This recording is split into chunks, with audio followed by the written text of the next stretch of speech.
Hello, welcome to the TV room. David Bradley here.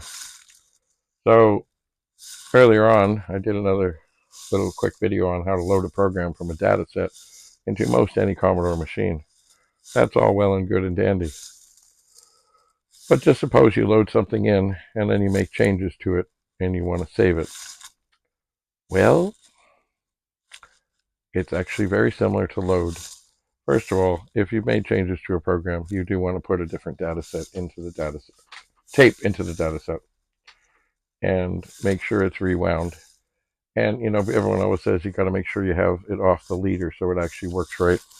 But from what I have found, the system is made pretty well to know that, hey, there could be a leader here, so don't start recording right away. But anyway, if you're so enchanted, we used to take a big pen, stick it in the hole, give it a couple twists so we could see the tape.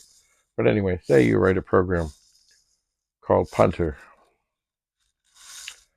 or you've loaded in a program called Punter, and you want to save it because you made changes, you made additions, you made fixes, whatever you've done.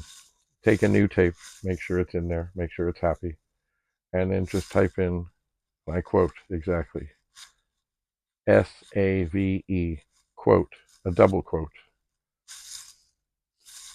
PUNTER, and then another quote, just like that, and hit return. And it should say press play and record on tape. It might say tape 1.